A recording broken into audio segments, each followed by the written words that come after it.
রাজনীতির অঙ্গনে ফের সরব হয়েছেন জাতীয় নাগরিক পার্টি এনসিপির মুখ্য সমন্বয়ক নাসিরউদ্দিন পাটোয়ারি।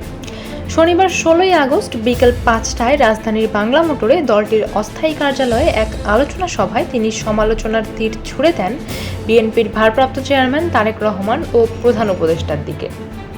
সভায় বক্তব্য রাখতে গিয়ে তিনি অভিযোগ করেন, বাংলাদেশের জনগণের কাছে নয়, বরং লন্ডনে গিয়ে সেজদা দেওয়া হয়েছে। তার ভাষায়, প্রধান উপদেষ্টা লন্ডন থেকে ফেব্রুয়ারির নির্বাচনের ওহী এনেছেন, কিন্তু আমরা বলি সেজদা হতে হবে বাংলাদেশের জনগণের কাছেই। দেশে যদি কোনো নির্বাচন হয় তবে সেটা অবশ্যই গণপরিষদ নির্বাচন হতে হবে। তিনি আরও বলেন, যারা লন্ডনে সিজদা দিয়েছে তাদের কিবলা জনগণের দিকে ফেরাতে হবে। ঐকমত্য কমিশনের অনেকে নাকি গুলশানের ক্লাবগুলোতে সিজদা দিয়েছেন, ফলে তারা জুলাই সনদ বাস্তবায়নের পথে দিশেহারা হয়ে পড়েছে। ঘোষণাপত্র নিয়েও ক্ষোভ প্রকাশ করেন নাসিরউদ্দিন পাটোয়ারি। তার অভিযোগ, জুলাই ঘোষণাপত্র জনগণের সঙ্গে ঘোষণা না করে রাজনৈতিক দলগুলোর সঙ্গে মিলে ঘোষণা করা হয়েছে, যা জনগণের সঙ্গে বিশ্বাসঘাতকতার শামিল।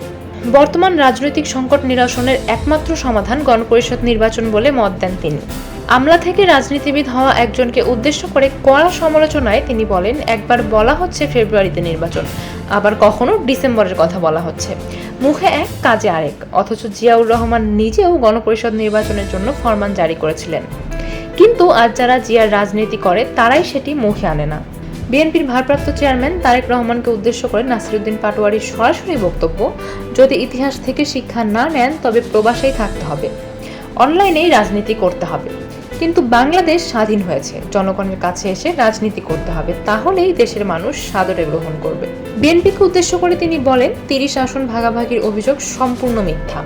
তার দাবি, এনসিপি শুধু গণপরিষদের নির্বাচন চায়, আর বিএনপি যদি আসন ভাগ করে গণপরিষদে অংশ নিতে চায় তবে এনসিপি সেটিকে স্বাগত জানাবে।